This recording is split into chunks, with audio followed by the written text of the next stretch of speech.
Бисмилля, альхамдулиллях, салату вассаляму аля расулиллях, ва аля алихи ва сахбихи ва ман валях. Амма ба'д, саляму алейкум ва рахматуллахи ва баракату.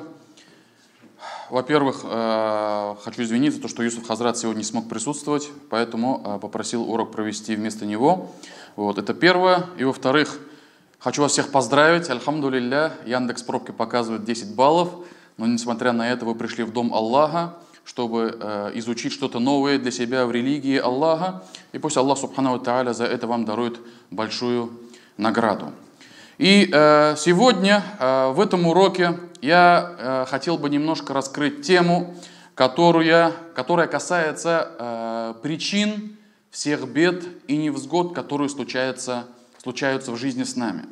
И если вы были на джум'а в пятницу, да, в этой мечети, я немножко затронул вопрос последствия грехов, совершения грехов, каким последствиям это приводит, что случается с человеком.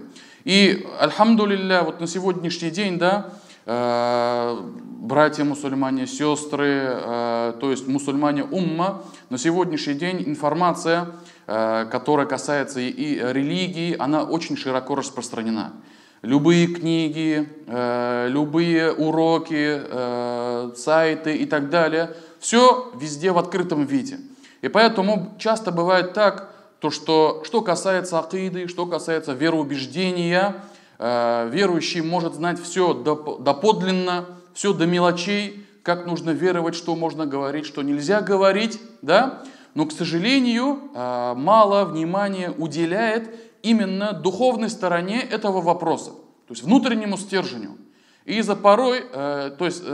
зачастую бывает так, что он знает все правила, он знает единобожие, он знает все то, что мы должны говорить, произносить по отношению к Аллаху, но почему-то, к сожалению, видишь, как он может легко впасть в грехи, как он может легко впасть в страсти, как он может легко последовать за шайтаном, да, в его наущениях, и поэтому это также является показателем того, что мы не уделяем большое внимание именно духовной стороне вопроса, именно внутреннему стержню, крепости веры, именно к богобоязненности.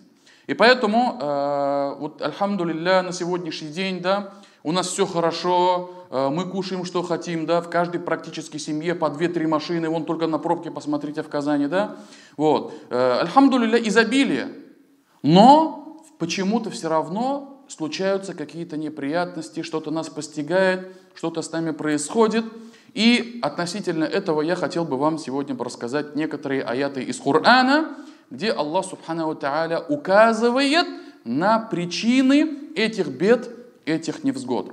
Аллах Субхану ва Тааля в суре Шура в 30-м аяте говорит: «Вама асабакум мим мусибатин фабима касабат айдикум ва яфу ан кафир». Любое бедствие, которое вас постигает, то оно происходит с вами лишь за то, что совершили ваши руки, что приобрели ваши руки, и вместе с этим Он, то есть Аллах Субхану ва Тааля, прощает вам многое. И этот аят, он имеет очень большую важность именно в воспитательном плане и именно в духовном плане укрепить жизнь мусульманина, и чтобы он знал, что с ним случается, откуда все это происходит, по какой причине. И Аллах Субханаху ва Тааля, что касается причин этих бедствий, да, Он во многих других аятах точно так же повторяет эти же слова.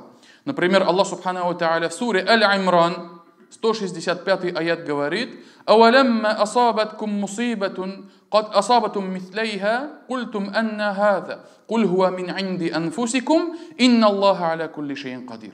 Аллах Субханаху ва Тааля говорит: когда несчастье постигло вас, после того, как вы им причинили вдвое больше несчастий, вы сказали: откуда все это?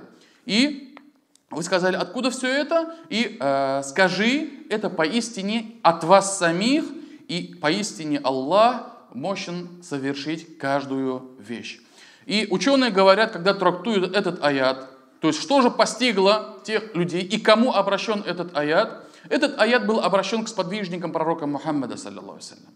Когда случилось то, что мы читаем в книгах по сире, что касается битвы при Ухуде, да? Гора Ухуд. И что там случилось? Там мусульмане впервые одержали крах, неудачу. Да? Было очень много мучеников, которые пали жертвами на поле боя. И Аллах Субханаху ва Тааля этим самым преподал урок сподвижникам, тем, которые были в тот день вместе с пророком, саллиллаху алейхи вассалям.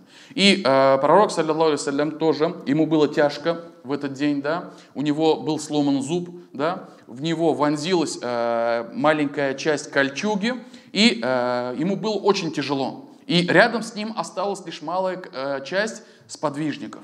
И, как сказали муфассиры, ученые, толкователи Корана, в этот день из числа мусульман, из войска мусульман было убито 70 сподвижников. А что касается битвы при Ухуде, почему Аллах Субхану Тааля говорит, когда вы им тогда причинили вдвое больше бед и несчастий, это касается битвы при Ухуде, которая была годом ранее.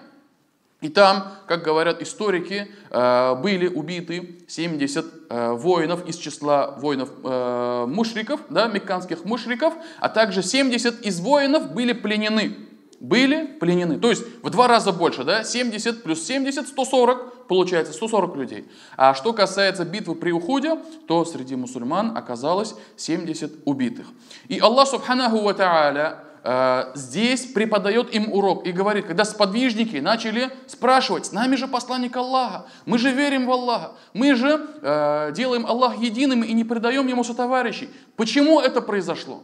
Аллах Субхану ва Тааля что сказал? Это от вас самих. Вы сами были причиной тому, что с вами случилось. И если вы читали книгу по сире, любые книги по сире, вы должны знать, то, что причинами, то есть неудачи, краха в этой битве, случилось то, что 50 лучников, которые должны были оборонять тыл войска мусульман, они ослушались приказа Аллаха, ослушались приказа посланника Аллаха. Посланник Аллаха, саллаллаху алейхи ва саллям, сказал, что бы с нами ни случилось, мы одержим победу, мы будем прогонять войско мушриков, либо мы будем убиты, не спускайтесь с этой горы, не оставляйте свой пост.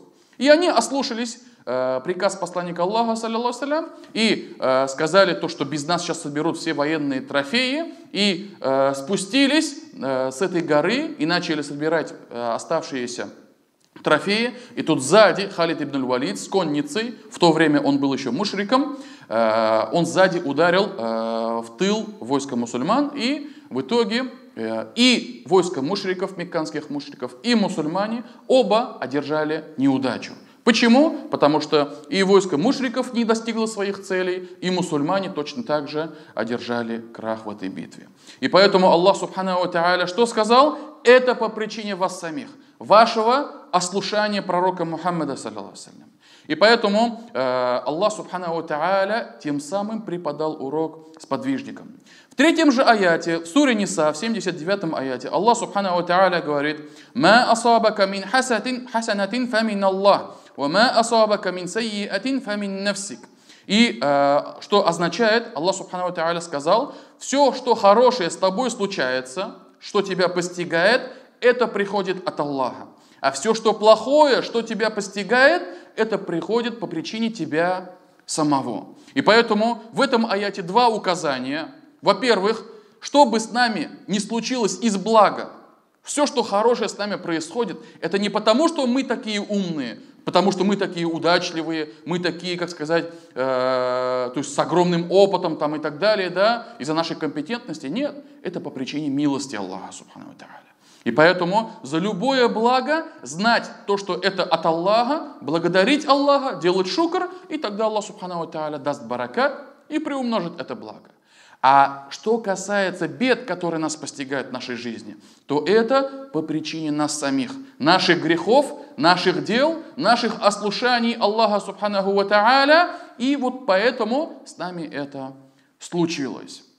И таких аятов на самом деле в Коране великое множество, и каждый из них в себе содержит смысл, который добавляет нечто новое, нечто еще большее к начальному аяту, который мы начали разбирать.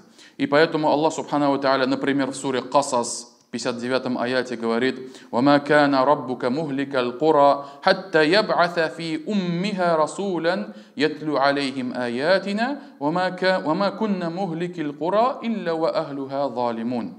Аллах Субханаху ва Тааля сказал: «Твой Господь не уничтожал никакие селения, пока не отправлял важнейшие и главнейшие среди них посланника, который читал им наши аяты». Который читал им наши аяты. И мы никого не обретали на погибель из этих деревень, из этих селений, только если они становились беззаконниками. И поэтому вот все, что происходило вот даже на протяжении истории, начиная с Адама, алейхиссалям, до наших дней, все, что происходило из бедствий, которое постигало какие-либо местности, города, страны и так далее, это по причине того, что жители этих местностей, они становились беззаконниками, делали зулм, и в первую очередь делали зулм против самих себя. Потому что каждый, который ослушался Аллаха, каждый, который совершил грех, он по сути, что он делает? Он делает зулм, поступает несправедливо самому к себе. Также Аллах Субханаху ва Тааля говорит, более раскрывая этот смысл: «Захара аль-фасаду фил барри валь бахр, бима касабат айди н-нас, лиюзикахум ба'да аллази амилу, ла'аллахум ярджи'ун». И зло, говорит, появляется на суше и на море по причине того, что совершают людские руки, дабы вкусили они часть того, что они совершили, и вернулись на прямой путь.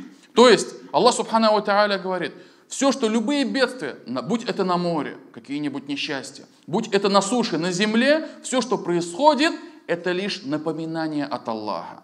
За то, что делали сами люди, за то, что совершали людские руки, как сказал Аллах Субханаху ва Тааля, и, быть может, они вернутся на прямой путь. И поэтому Аллах Субханаху ва Тааля этим самым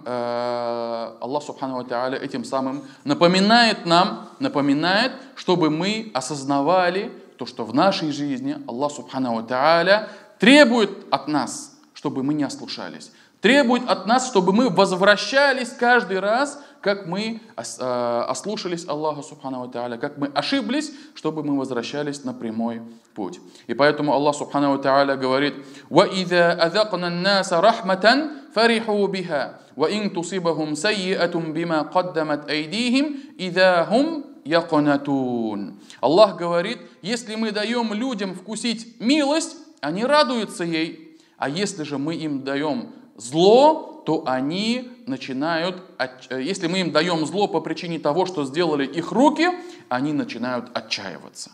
И поэтому Аллах Субханаху ва Тааля говорит, то есть описывает человеческую натуру. Когда ему хорошо, он радостный, да? Он может благодарить Аллаха, может позабыть об этом, но он в хорошем позитивном настроении, когда с ним все хорошо. И как только постигают его какие-то несчастья, он сразу же начинает отчаиваться. А хотя причиной этим несчастьем был он сам человек. И также здесь указание на то, что отчаивание – это не качество верующего. Потому что отчаиваются в милости Аллаха лишь только те люди, которые потерпели убыток, крах в судный день перед Аллахом Субханаху ва Тааля. И это также напоминание всем нам, что бы с нами ни случилось, никогда не нужно отчаиваться в милости Аллаха Субханаху ва Тааля. И поэтому ученые, изучив все эти аяты, рассмотрев их всех тщательно, сказали, что Аллах Субханаху ва Тааля никого и никогда не подвергает наказанию и никого не обретает на погибель, кроме как по причине совершенного греха этим человеком, этим созданием. И поэтому все, что происходит с человеком из каких-либо несчастий в этом мире или в судный день, это заслуженно. Это он сам был причиной этому. И поэтому из верований, из акиды ахлю сунна валь джамаа мы должны знать что Аллах Субханаху ва Тааля, когда в судный день станет ввергать в огонь свои творения, свои создания, это все будет справедливо. Аллах Субхану ва Тааля никого несправедливо не обретет на наказание. И поэтому часто можно услышать, как, например, имамы, стоя на минбаре в пятницу, говорят, да, кого Аллах Субхану ва Тааля наставит на истинный путь по своей милости, того никто не сможет сбить с прямого пути. А кого Аллах Субхану ва Тааля ввел в заблуждение по своей справедливости, да, вы слышали же такое, да? То это по своей справедливости, то никто его не сможет вернуть на прямой путь. И поэтому Аллах Субхану ва Тааля в судный день все обитатели огня, они будут справедливо туда обращены, справедливо туда брошены. И поэтому, как говорится, нужно винить лишь самого себя, чтобы с тобой не происходило, и стараться возвращаться к Аллаху истигфаром, покаянием и так далее.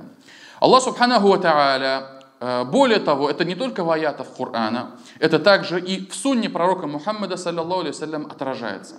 И в сборнике Сахих Муслим приводится со слов Абу Зарра, то, что пророк, саллаллаху алейхи вассалям, привел слова Аллаха, то есть хадис Кудси, священный хадис, где Аллах Субханаху ва Тааля сказал: «Поистине я собираю ваши деяния, и потом буду воздавать вам за ваши дела. И если кто-либо после этого найдет благо, да, то пусть благодарит Аллаха и возвеличивает Аллаха.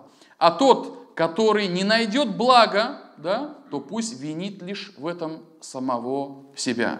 И здесь говорится про судный день. То, что Аллах Субхану ва Тааля, вот в этом мире мы живем, мы все совершаем разные поступки, да, и Аллах Субхану ва Тааля в этом мире с нас не спрашивает. Спроса нету, хисаба нету.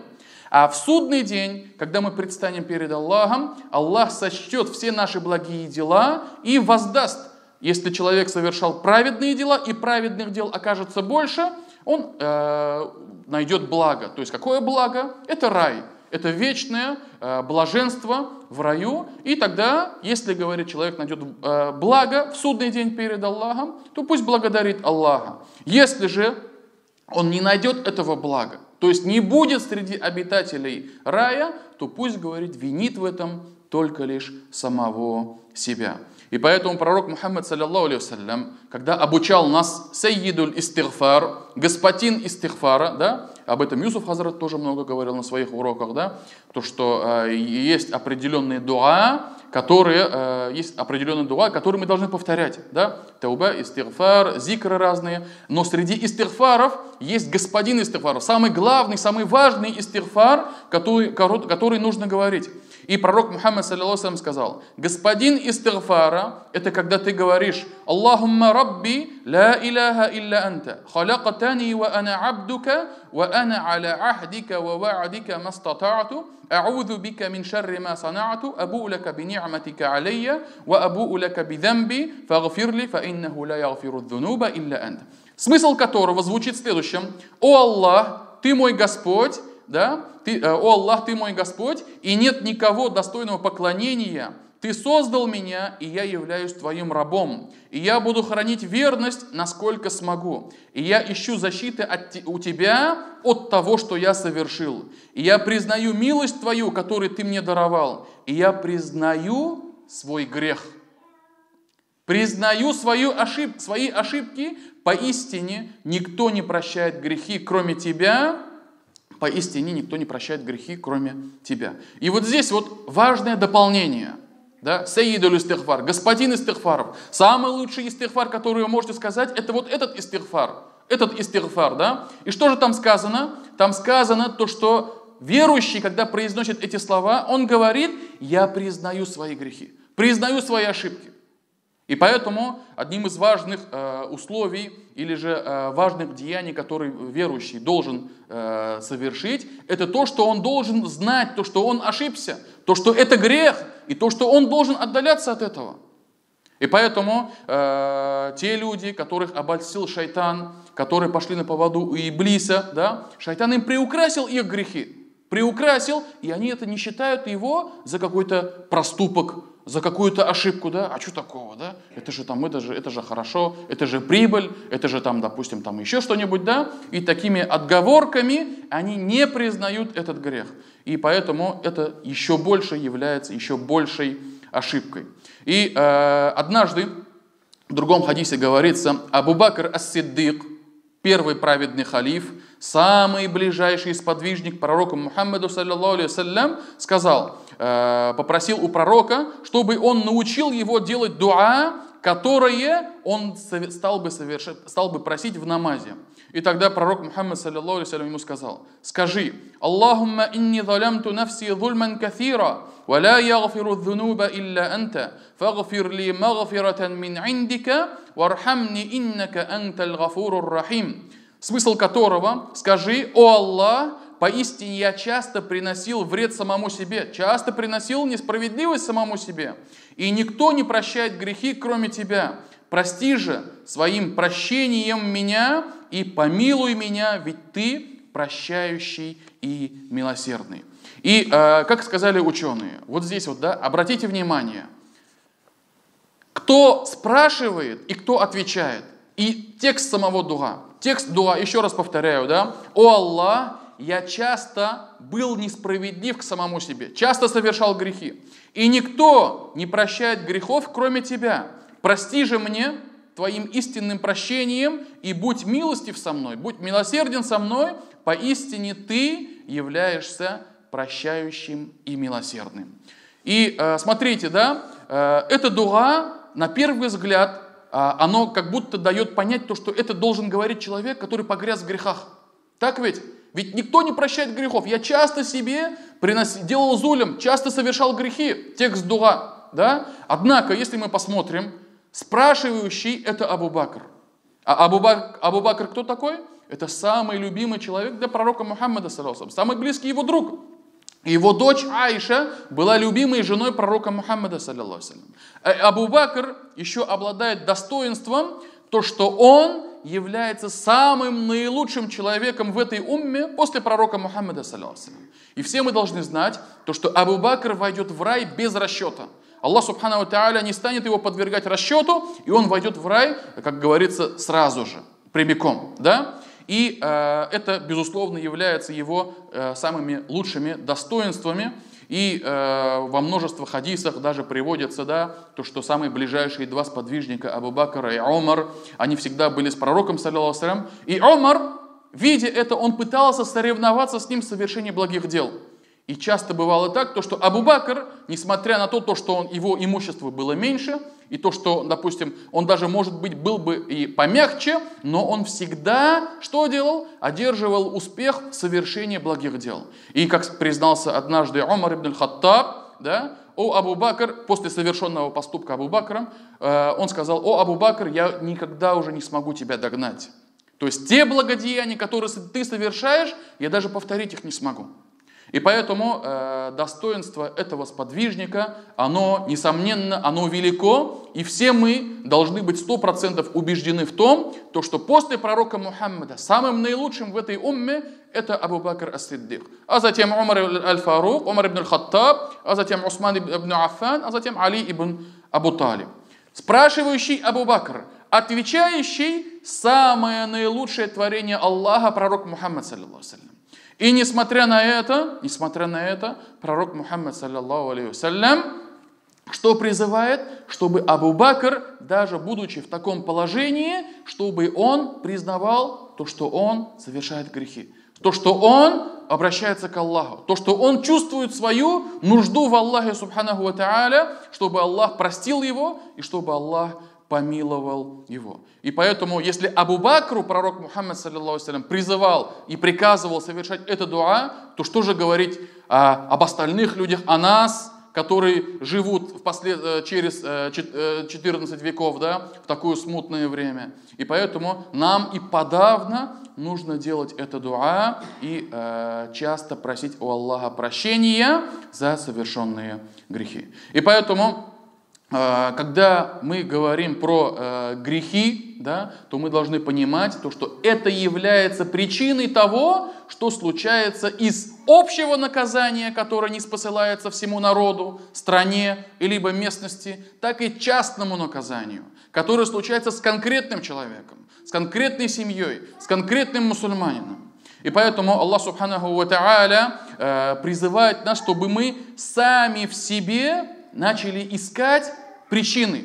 Почему же Аллах Субханаху ва Тааля до сих пор, допустим, да, не улучшил мое положение, финансовое положение, например, да? Почему моя машина, она же вроде бы не должна ломаться, должна нормально ездить. Почему же она до сих пор доставляет мне какие-либо проблемы? Почему жена, когда я женился, она была такая хорошая, такая богобоязненная и так далее. Почему же она меня слушается? Почему же дети не слушаются? Почему, да? То в первую очередь причину этого мы должны искать в себе. А у нас получается как? У нас зачастую противоположностью мы все это совершаем. 180 градусов, да? Когда что-нибудь случается, мы начинаем искать причины во всех других, только не в нас, да? Если что-то случилось, а этот такой плохой, он был со мной вместе, да? Из-за этого Аллах Субхану Тааля баракат не дал в этом, в нашей работе, в нашем совместном проекте, да?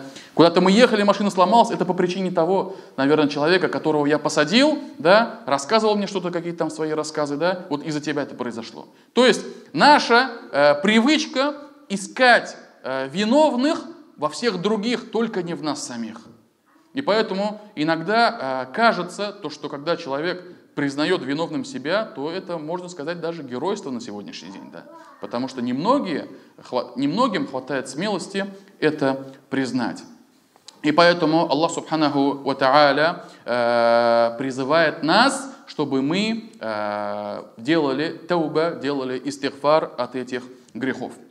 Один из ученых пишет относительно главенства руководства в религии. Аль-имамату фид-дин. И когда говорится главенство и руководство в религии, это не такое формальное главенство, когда кто-то один назначенный, выбранный, или которому перешло это по наследству, этот пост, да, который говорит от имени части мусульман или от имени всех мусульман. Нет. Здесь имеется в виду главенство в богобоязненности, главенство в знаниях, главенство во всех этих благих делах. Это человек, которого можно справедливо назвать имамом. И поэтому вот мы сейчас живем в 1440 год по хиджре, то есть с того момента, как пророк, саллиллаху алейхи, переселился из Мекки в Медину, то есть за это время, то есть 1400 лет, это не малый срок, да? За это время жило огромное количество ученых. Наш век, прошлый век, позапрошлый век, да? То есть огромное количество ученых, но не всех ведь называют имамами. Вы заметили, то, что когда говорят имам, аль-имам аль-акбар говорят, например, про имама Абу Ханифу, да? Аль-имам говорят даруль хиджра, например, про Малика ибн Анаса, да? И имам Шафии, имам Ахмад ибн Хамбаль, имам Сунна говорят, да? То есть, когда мы слышим то, что про какого-то ученого говорят имам, это прозвище ему досталось не просто так. Он это заслужил, и он это главенство получил за свою стойкость в религии, за свою веру, за свои знания. И поэтому нужно разделять. Есть ученые, альхамдулилля, мы их чтим, мы их уважаем, мы пользуемся их знаниями, мы их как бы почитаем, но есть еще и выше, чем ученые, это имамы. Да? Это те люди, за которых засвидетельствовала вся умма и назвала их имамами.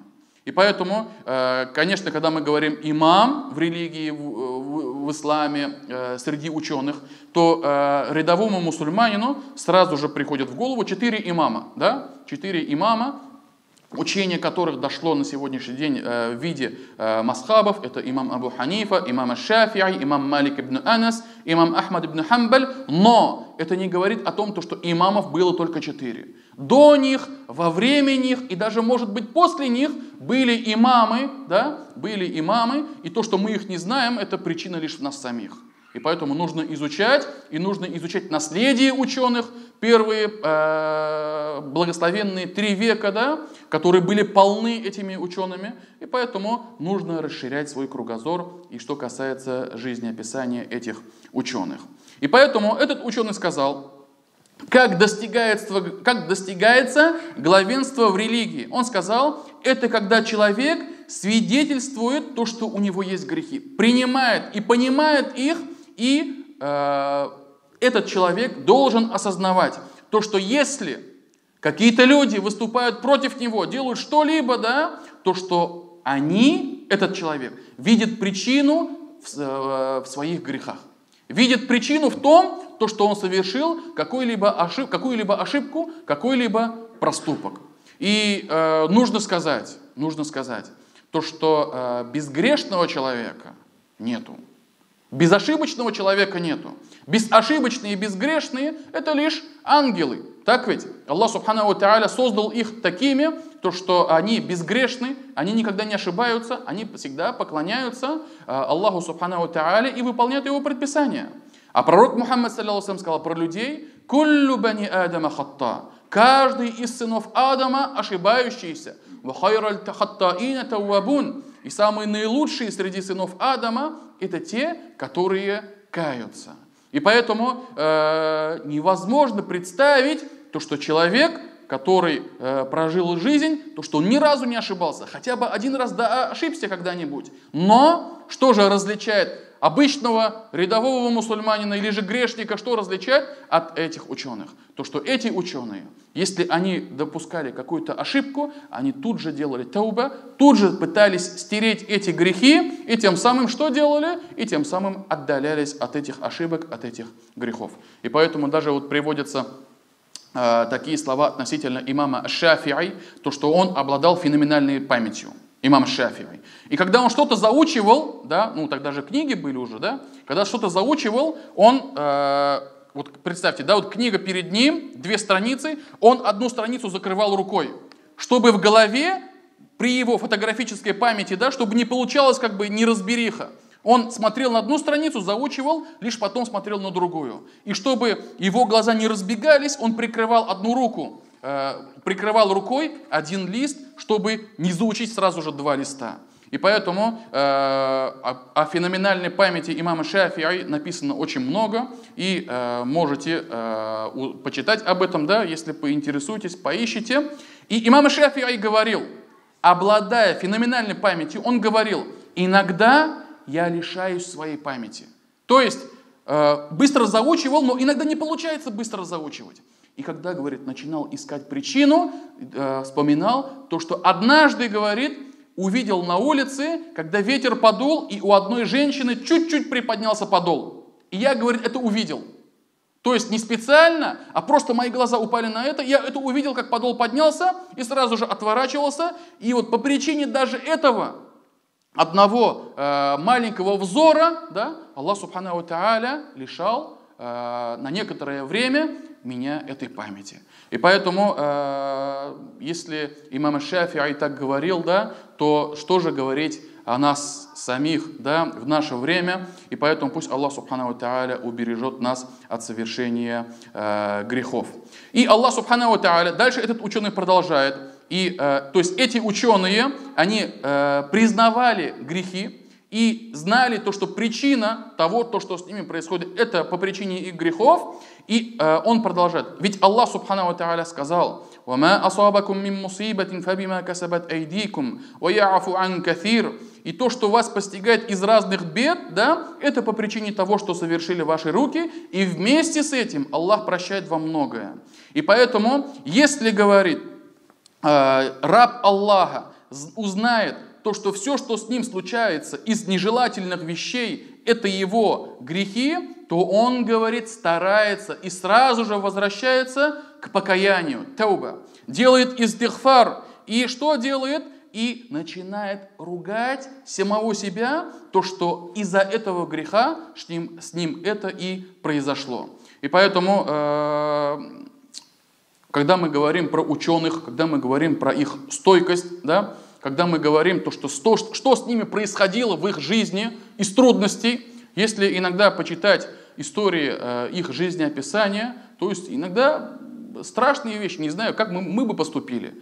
И поэтому после этого думаешь, вот не зря же их назвали имамами, то, что они даже в такие испытания выстояли, да, сохранили свои знания, сохранили свои убеждения, сохранили свою богобоязненность и были примером для всей уммы.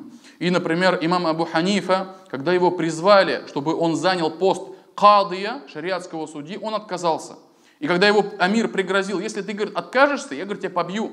И даже его что сделали? После этого наказали и били, да, бросили в тюрьму. Имам Малик ибн Анас, которого точно так же призывали, чтобы он стал шариатским судьей, и он отказался, и его били до тех пор, что он даже руки в намазе не мог уже что делать? Не мог вместе держать. Не мог вместе держать. И имам Ахмад ибн Хамбаль, что с ним произошло, да? Если прочитать, это как бы вообще об этом можно говорить на отдельные лекции, каким гонениям и каким мучениям он подвергся по причине того, что он отказался говорить, то, что Коран является махлюком, является творением. Имам Ахмад выстоял и говорил: Коран это является словом Аллаха, калямуллах, да? И за это был публично побит плетью, да? И подвергся долголетним гонениям и был в тюрьме. И поэтому это вот все указывает на то, что эти ученые, да, хоть они то есть с ними случалось в жизни такие сложности, такие трудности, но они выстояли. Они обращались к Аллаху субханаху тааля, делали покаяние, делали тауба истигфар, и тем самым Аллах субханаху тааля заменил им их бедствия во благо. Заменил их трудности в облегчение. И поэтому, альхамдулилля, вот на сегодняшний день тот человек, который маломальски изучает знания, когда он читает слово любого ученого, и особенно слова имамов, да, он всегда добавляет «рахимахуллах», да смилуется над ним Аллах. И представьте, вот любая книга, относительно, допустим, фикха, например, да, любую книгу открываешь, сказал имам Абу Ханифа «рахматуллахи алейхи», да смилуется над ним Аллах. Сказал имам Малик «рахимахуллах», да помилует его Аллах. И поэтому это на самом деле великая милость Аллаха субханаху тааля, то, что умма до самого судного дня желает этим ученым, чтобы Аллах был милостив к ним, чтобы Аллах помиловал их, да, и до сих пор изучают их знания. И знаете, то, что вот все, что мы изучаем из каких-либо книг, то награда за совершенное, то, что мы изучили новое из этих книг и что мы начали делать, да, награда будет идти автору книги. И поэтому часто, допустим, мы говорим, да, сказал такой-то ученый, сказал такой-то ученый, сказал такой-то ученый, и когда мы часто это повторяем, да, и совершаем на основе знаний, которые мы получили от этих ученых, вот за каждое совершение им идет награда. И поэтому Аллах субханаху тааля по причине их стойкости, по причине их богобоязненности, по причине крепкости их веры, Аллах субханаху тааля заменил это им благом, и Аллах субханаху тааля даже некоторым из них при жизни даровал облегчение, и на самом деле самое наилучшее облегчение это, конечно же, будет в судный день перед Аллахом, когда эти ученые станут среди обитателей рая, среди самых наивысших ступеней в раю. И поэтому Аллах субханаху тааля приводятся слова Али ибн Абу Талиба, да, где он сказал, то, что раб Аллаха должен надеяться только лишь на одного Аллаха и должен остерегаться только лишь своих грехов. То есть должен бояться, должен остерегаться своих грехов. Также в других словах приводится, в другом риваяте приводятся его слова, то, что все, что случается из бед и невзгод, это по причине греха. И когда, говорит, эти беды исчезают, причиной этому является тауба. То есть невзгоды приходят, когда совершаются грехи, и невзгоды уходят, когда совершается тауба. И поэтому это является указанием для всех нас, что бы с нами ни случилось, если мы делать будем тауба, если мы будем делать истигфар, то инша Аллах, Аллах субханаху тааля, если Аллах субханаху тааля хотим, чтобы Аллах убрал эту беду, эти невзгоды, то мы должны возвращаться к Аллаху и делать тауба, делать истигфар.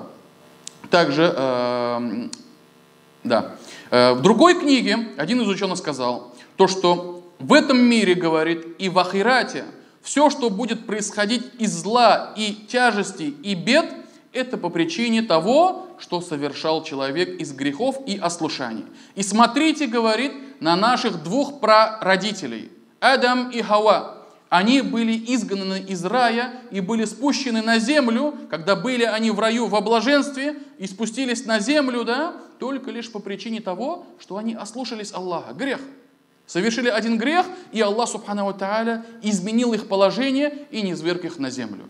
Посмотрите, говорит, что произошло с Иблисом. Иблис был самым знающим среди творений Аллаха, да, в то время. Иблис был, его облик был приятным, был красивым, но Аллах, субхану ва тааля, из-за его высокомерия, из-за его ослушания, когда он воспротивился совершить саджда Адаму, алейхиссалям, по причине того, что он возгордился, он сказал: ты Адама создал из глины, а меня создал из огня. Огонь лучше, чем глина, да? И что Аллах, субхану ва тааля, он изменил его облик. Он сделал его проклятым. Он низверг его из рая, да, низверг его на землю, и что сделал? Сделал его проклятым, изменил его облик, и сделал его облик неприятным, страшным и снаружи, и внутри то же самое. Да. И Аллах, субхану ва тааля, сделает его в судный день, навеки вечные отправит в огонь, отправит в ад. И поэтому всему этому причина что? Причина его гордыня. То, что он ослушался Аллаха, возгордился.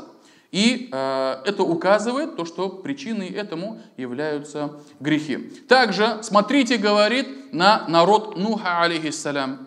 Нух, алейхиссалям, да? Аллах, субхану ва тааля, потопил их, да? Когда дожди шли беспрестанно, да? И Нух, алейхиссалям, с верующими спаслись в корабле, а остальные, которые делали ширк Аллаху, субхану ва тааля, которые не последовали за Нухом, Аллах, субхану ва тааля, их всех погубил. И причиной что было? Причиной то, что они не последовали за Нухом, алейхиссалям, да? И возгордились, и предавали Аллаху сотоварищей, и не признали лишь единого Аллаха. Также посмотрите, говорит, что случилось с народом Самуд, да? Которому был послан пророк Салих, когда он даровал ему верблюдицу, показал ему знамения. Они что сделали? Они опять-таки отвернулись от него. Более того, они убили эту верблюдицу. Убили верблюдицу, и Аллах, субхану ва тааля, погубил их криком, погубил их возгласом. Да? Также посмотрите, говорит, на народ Лута, Лут, алейхиссалям, которые занимались мужеложством, да, которые совокуплялись мужчины с мужчинами, женщины с женщинами, да, Аллах, субхану ва тааля, из-за этого греха погубил их каким образом? То, что ангел поднял жилище, селение, где жили эти люди, поднял высоко в небеса так, то, что ангелы даже слышали, как лают их собаки, а затем низверг их на землю, обернув их, да, и тем самым погубив их.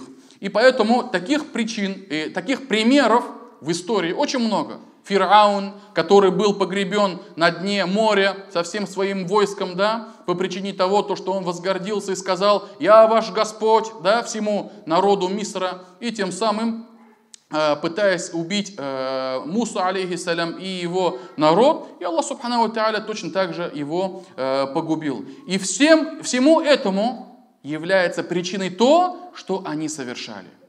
Что они совершали из грехов и ослушаний Аллаха, субханаху ва тааля. И поэтому из истории сподвижников приводится такая история, то, что когда Джубайр ибн Нафейр был в составе войска, которые открыли Кипр. Кипр стал мусульманским, да, когда вошли туда войска мусульман, и среди этого войска был Абу Дарда, и когда они вошли в этот остров, да, и, то есть, возвысили знамя ислама, и тогда Абу Дарда начал плакать. И начали подходить ему говорить: да, зачем плачешь? Ведь сегодня Аллах возвысил свое слово, возвысил мусульман. И тогда Абу Дарда сказал: горе тебе, я Джубайр. Почему ты так говоришь? Потому что, говорит, Аллах, субханаху ва тааля, унижает людей только лишь по причине того, что они оставляют его предписания. не выполняют его предписания. То есть эти люди раньше были частью цивилизации, частью Византийской империи, были богаты, были там и так далее, да? Но Аллах Субханаху ва Тааля подчинил их, пленил их и сделал их побежденными. Почему? Потому что они оставили, говорит, предписание Аллаха Субханаху ва Тааля. И поэтому, говорит, они превратились в то, что ты, говорит, сейчас видишь из их состояния. И поэтому это на самом деле, конечно, касается не только Кипра, это касается всех нас, всей нашей земли. И поэтому нужно размышлять, нужно думать, да, когда мы начинаем думать о том, что вот происходит с нами, происходит с нашими соседями, происходит с нашими странами, с мусульманами там, и так далее, да, нужно думать, что причина этому в том, что мы отдаляемся от Аллаха. Пусть Аллах Субханаху ва Тааля защитит нас от этого. Но вместе с этим, когда мы говорим беды, невзгоды, не нужно думать, что это только лишь осязаемые вещи. То есть что-то тяжело, что-то плохо, да? Нет. Иногда беды и невзгоды, которые Аллах Субханаху ва Тааля насылает на человека, они иногда бывают неосязаемые. Мы не замечаем их, мы не чувствуем их. Да? Человек может не заметить их. И как сказали ученые, да, относительно того, что иногда постигает человека то, что Аллах запечатывает его сердце.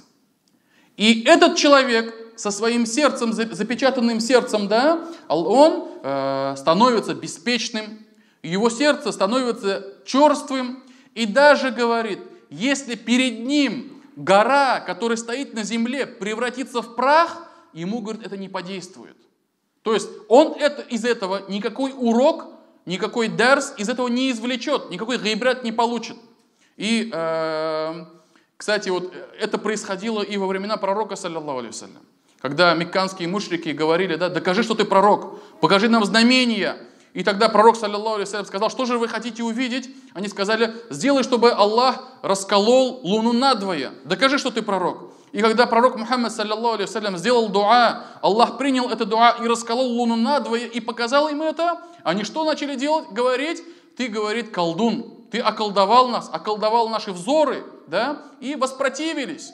И вот иногда это и по сей день у нас встречается.